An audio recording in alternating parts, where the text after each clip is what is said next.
இப்படிதான் இதுதான் எனக்கு வேணும் நின்னதுனால யமனிடமிருந்தே மரணமிலா பெருநிலையை ஜீவன் முக்தியை வரமாக பெற்றான் நச்சிகேதன். அந்த முடிவு அவர் எடுக்கும் பொழுது அவருடைய உடல் மனம் உயிர் மட்டுமல்ல பிரபஞ்சமே நடுங்கியதுன்னு மகாபாரத டாக்குமெண்ட் பண்ணுது. ஒரு வருடத்துல அவன் இறந்து போயிடுவான். அவனுக்கு போய் உன்னுடைய மகளை கல்யாணம் பண்ணி வைக்கிறியே பரவாயில்லையா, நாரதருடைய வேலை அதான் எப்பவுமே கொளுத்தி போட்டு போயிடுவாரு. அவர் நீங்க சினிமால டிவி சீரியல்ல பாக்குற மாதிரி கோமாளி கிடையாதுங்கய்யா, மிகப்பெரிய ரிஷி. சாதாரணமா சும்மா சொசைட்டியை இன்ஃப்ளூயன்ஸ் பண்றதில்ல, பிரபஞ்சத்தையே இன்ஃப்ளூயன்ஸ் பண்ற சக்தி. சுத்தி நடக்கிற பல விஷயங்களை பார்க்கறதுக்கான சக்திகளை உங்கள் கண்கள் இழந்து விட்ட காரணத்தினால் யமன் வர்றார், கூட்டுட்டு போறார்ன்றதெல்லாம் கதை இல்ல. ஒரு 3 நிகழ்வு சொல்றேன் கேட்டுக்கோங்க. பீஷ்மர் இச்சாமிருத்யுவானது, நச்சிகேதன் யமனையே பார்த்து மரணமிலா பெருநிலையை பெற்றது, நச்சிகேதன் மரணத்தை எதிர்கொண்டு மரணமிலா பெருநிலை பெற்றது, பீஷ்மர் தன்னுடைய பிரம்மச்சரிய விரதத்தை டிக்ளேர் பண்ணது மூலமா இச்சாமிருத்யு விரும்பிய நேரத்திலே மரணத்தை அடைகின்ற இச்சாமிருத்யு நிலையை பெற்றது.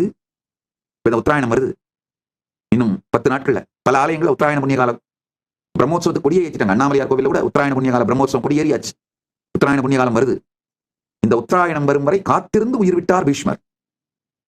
அப்படின்னா இச்சாமிருத்தி விரும்பும் பொழுது உயிர் விடுகின்ற சக்தி உடையவராக ஆனார். அடுத்து சாவித்திரி ஒரு படி மேல போய் யமன் கொண்டு போன கணவன் உயிரை மீண்டு கொண்டு வந்தாள். இது 3மே பாத்தீங்கன்னா பயோ எலக்ட்ரிசிட்டியோட மேனிபுலேஷன் பவர் தாங்க. ஒன்றும் அறியாத சிறு பாலகன், எளிமையான நேர்மையான சிறு பாலகன் நச்சிகேதன், அவனுக்குள்ள அந்த பயோ எலக்ட்ரிசிட்டி உச்சமா இருக்கும் பொழுது அது ஸ்ரத்தையாக வெளிப்பட்டு மரணத்தை கூட எதிர்கொண்டு மரணமினா பெருநிலையை அடையச் செய்தது. அவனுடைய ஸ்ரத்தை பாத்தீங்கன்னா யமன் என்னென்னவோ வரம் கொடுத்து டைவர்ட் பண்ண முயற்சி பண்றாரு நச்சிகேதனை. அப்பா, நீ எவ்வளவு நாள் வேணா வாழறதுக்கு, நாடு வீடு காடு சகல சுகங்கள் ஸ்வர்க்கத்தோட ஆத்துணை போகங்கள் எவ்வளவு நாள் நீ வேணும்னு கேட்கறியோ அவ்வளவு நீண்ட ஆயுள் எல்லாம் கொடுக்குறேன், மரணம் இல்லாத நிலை மட்டும் கேட்காத. இவன் எதுக்கும் ஒத்துக்க மாட்டேன்றான், இதுதான் வேணும். எந்த டிஸ்ட்ராக்ஷனுக்கும் மயங்காத, இந்த எண்ட்லெஸ் டிஸ்ட்ராக்ஷனை பிளஷர்னு நினைக்காத ஒரு தெளிந்த ஸ்ரத்தையோடு பயோ எலக்ட்ரிசிட்டி பீக்ல, கான்சியஸ்னஸ் பீக்ல இருந்ததுனால எந்த டிஸ்ட்ராக்ஷனுக்கும் போகாம இப்படிதான் இதுதான் எனக்கு வேணும் நின்னதுனால யமனிடமிருந்தே மரணமிலா பெருநிலையை ஜீவன் முக்தியை வரமாக பெற்றான் நச்சிகேதன்.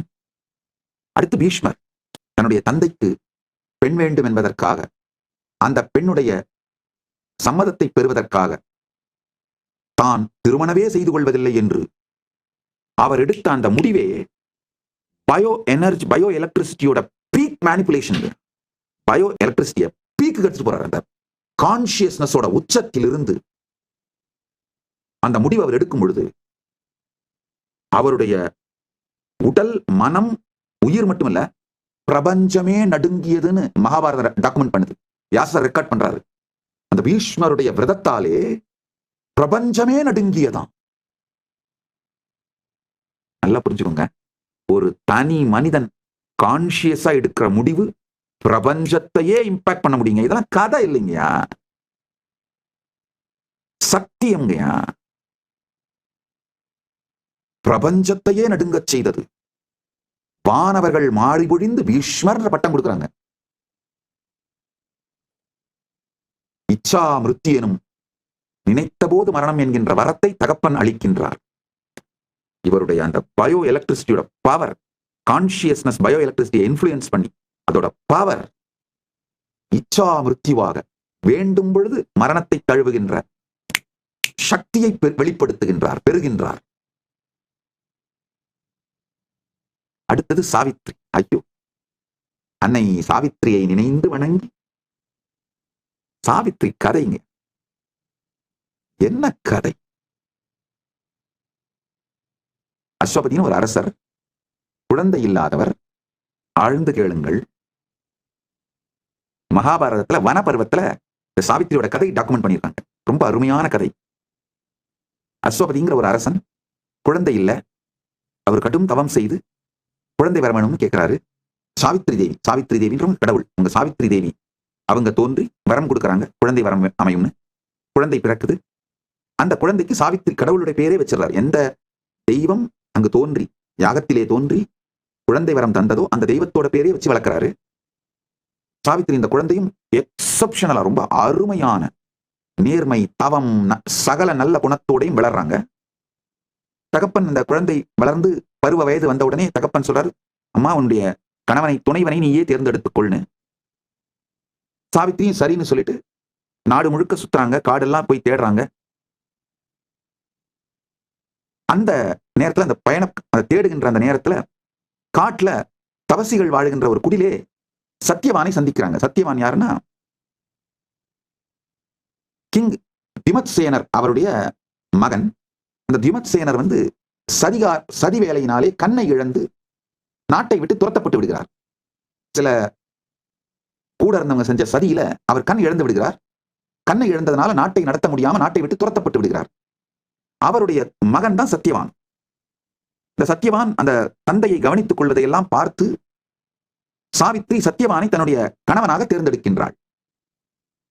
இது சாவித்ரி தந்தைக்கு சொல்றாங்க, தந்தை நல்லா பண்ணிடலாம், நல்ல திருமணம் செஞ்சு வச்சிடலாம் அப்படின்னு ஏற்பாடு பண்ணும்பொழுது நாரதர் அங்க அப்பியர் ஆகி இந்த சாவித்ரியோட தந்தையான அஸ்வபதி கிட்ட சொல்றார், ஐயா அரசே அஸ்வபதி ராஜா கேளு, சத்தியவானுக்கு விதி 1 வருடத்திலே முடிந்து விடுகின்றது. 1 வருடத்துல அவன் இறந்து போயிடுவான். அவனுக்கு போய் உன்னுடைய மகளை கல்யாணம் பண்ணி வைக்கிறியே, பரவாயில்லையா? நாரதருடைய வேலை அதான், எப்பவுமே கொளுத்தி போட்டு போயிடுவாரு. ஆனா நல்லவர். நாரதர் செய்யும் கலகமெல்லாம் நன்மையில் முடியும். நாரதர் ஒரு கோமாளி கிடையாது, அவர் ஒரு பெரிய ரிஷி. நாரதர் திருவடி வணங்கி அவரை பணிந்து அவரை நினைந்து கதையை தொடர்கின்றேன். யாராவது கொஞ்சம் நேரம் இருந்தா ஏல படிச்சீங்கன்னா கூட போதும், நாரத பக்தி சூத்திரங்களை மட்டும் மொத்தமும் படிச்சீங்கன்னா நல்லது, ஒரு உத்தமோத்தமம். இல்ல ஜஸ்ட் ஒரு 10 பேஜ் அளவுக்கு ஏடே கேளுங்க, ஒரு 10 பேஜ் அளவுக்கு நாரத பக்தி சூத்திரத்தை சாரமா கொடுப்பா அப்படின்னு கேட்டு அதை சும்மா படிச்சீங்கன்னா கூட நாரதரின் மகத்துவம் புரியும். அவர் நீங்க சினிமால டிவி சீரியல்ல பாக்குற மாதிரி கோமாளி கிடையாதுங்கய்யா, மிகப்பெரிய ரிஷி, மகரிஷி. கொஞ்சம் நாரத பக்தி சூத்திரம் படிச்சிட்டீங்கன்னா நிஜமான பக்தி என்னன்னு புரிஞ்சிருங்க. நல்லது, டைம் இருக்கும்போது படிங்க. சோ நாரதர் இங்க அஸ்வபதிக்கு சொல்லிடுறாரு, 1 வருஷத்துல சத்தியவான் இறந்து போயிடுவான், அவனுக்கு போய் உன் பொண்ணை கொடுக்குறியே. உடனே அஸ்வபதி ஓடி அம்மா சாவித்ரி, நாரதர் இப்பதான் சொன்னாரு, ஒரே 1 வருஷத்துல அவன் இறந்து போயிடுவானா, அவனுடைய விதி முடிஞ்சிருதான், நீ வேற ஒரு கணவனை தேர்ந்தெடம்மா. சாவித்ரி சொல்றா, கற்புடைய பெண் தன் வாழ்வில் 1 முறை மட்டும்தான் கணவனை தேர்ந்தெடுப்பாள், 2வது முறை தேர்ந்தெடுக்க மாட்டேன், அவரை தேர்ந்தெடுத்துட்டேன், அவர்தான் கணவர். நல்லா புரிஞ்சுக்கோங்க, பிசிக்கல் மெச்சூரிட்டி ஆகாத பருவத்தில் இருக்கிற மனிதன் அந்த குழந்தையோட கான்சியஸ்னஸ் உச்சத்துக்கு போய் பயோ எலக்ட்ரிசிட்டி பீக் பர்ஃபார்மன்ஸுக்கு போச்சுன்னா அது ஸ்ரத்தையாக வெளிப்படும், பயமின்மையாகவும் ஸ்ரத்தையாகவும் நேர்மையாகவும் வெளிப்படும். ஒரு பிசிக்கலி மெச்சூர்டான ஒரு பர்சன் உடம்புல பியூர் கான்சியஸ்னஸ் மேனிஃபெஸ்ட் ஆகி பயோ எலக்ட்ரிசிட்டி உச்சத்துக்கு போய் வெளிப்பட்டுச்சுன்னா அது பிரம்மச்சரியமாக வெளிப்படும், தியாகமாக வெளிப்படும். ஒரு பெண் பிசிக்கலி மெச்சூர்டான ஒரு பெண்ணுடைய உடம்புல கான்சியஸ்னஸ் உச்சத்துக்கு போய் பயோ எலக்ட்ரிசிட்டி பெஸ்டா மேனிஃபெஸ்ட் ஆச்சுன்னா அது கற்பாக வெளிப்படும். சாவித்ரி சொல்றா, மனத்தால் இவன்தான் என் கணவன் என முடிவு செய்து விட்டேன், இன்னொரு முறை அதை மாற்றவோ முடிவை மாற்றவோ இன்னொருவரை தேர்ந்தெடுக்கவோ இயலாது. கற்பு வருங்க. திருமணத்துக்கு முன்பாகவே மனத்தால் முடிவெடுத்து விட்டாலே கற்பு, அந்த முடிவுக்கு கற்பு. இதே சூழலை திருநாவுக்கரசுடைய தமக்கை அவங்களுடைய வாழ்க்கையிலையும் பார்க்கலாம். ஆழ்ந்து கேளுங்கள். இங்க கடைசியா சாவித்ரி என்ன பண்றாங்க, சத்தியவானைத்தான் திருமணம் செய்து கொள்வேன் முடிவெடுத்து ராயல் லக்ஸுரி எல்லாத்தையும் துறந்து காட்டிலேயே போய், ராயல் லக்ஸுரி அரண்மனை வாழ்க்கை, சுகபோக வாழ்க்கை எல்லாத்தையும் துறந்துட்டு சத்தியவானோடு சென்று காட்டிலேயே சென்று வசிக்கிறார்கள். சத்தியவானுக்கும் சத்தியவானுடைய தாய் தந்தைக்கு, அது மாமனார் மாமியாருக்கும் பக்தியோடும் ஸ்ரத்தையோடும் சேவை செய்து அங்கேயே வசிக்கிறாங்க. ஹிந்து ஃபெமினிசம், இந்து பெண்ணியம் மிகவும் சக்தி வாய்ந்தது. சாதாரணமா சும்மா சொசைட்டியை இன்ஃப்ளூயன்ஸ் பண்றதில்ல, பிரபஞ்சத்தையே இன்ஃப்ளூயன்ஸ் பண்ற சக்தி இந்து பெண்ணியம். வெஸ்டர்ன் ஃபெமினிசத்துக்கும் இந்து பெண்ணியத்துக்கும் மிகப்பெரிய வித்தியாசம் இருக்கு. அமைதியாக இருந்து பிரபஞ்சத்தையே இன்ஃப்ளூயன்ஸ் பண்றது இந்து ஃபெமினிசம், இந்து பெண்ணியம். கற்பு உயிர் சம்பந்தப்பட்டதுங்கய்யா, கான்சியஸ்னஸ் சம்பந்தப்பட்டது. சத்தியவானை தேர்ந்தெடுத்து விட்ட காரணத்தினாலே, முடிவு செய்து விட்ட காரணத்தினால். ஆனா கான்சியஸா தான் முடிவெடுக்கிறாங்க. ஆனா முடிவெடுத்த பிறகு கான்சியஸா அந்த முடிவிலே ஸ்திரமாக இருந்து அவருக்கும் அவர் தாய் தந்தை மாமனார் மாமியாருக்கும் சேவை, பக்தியோடு சேவை செய்வதிலே வாழ்க்கையை கழிக்கின்றார். நாரதர் சொன்ன மாதிரியே அந்த குறிப்பிட்ட நாளிலே சாவித்ரி தியானமும் பூஜையும் பிரார்த்தனைகளும் விரதமும் செய்து சத்தியவானோடையே உடன் இருந்து உடனேயே இருக்கின்றார். சத்தியவான் காட்டுக்குள்ளே விறகு எடுக்க செல்லும் பொழுது திடீர்னு கொலாப்ஸ் ஆகி விழுந்து இறந்துடுறாரு. சாவித்திரியோட மடியிலேயே இறக்கிறார். எப்படி சொல்லப்பட்டதோ அந்த நாரதர் சொன்னபடியே சத்தியவான் இறந்துடுறாரு. யமன் வந்து சத்தியவானுடைய உயிரை எடுத்துச் செல்லும் பொழுது சத்தியவான் உயிர் உடனேயே சாவித்திரியும் தொடர்ந்து செல்லுகின்றாள்.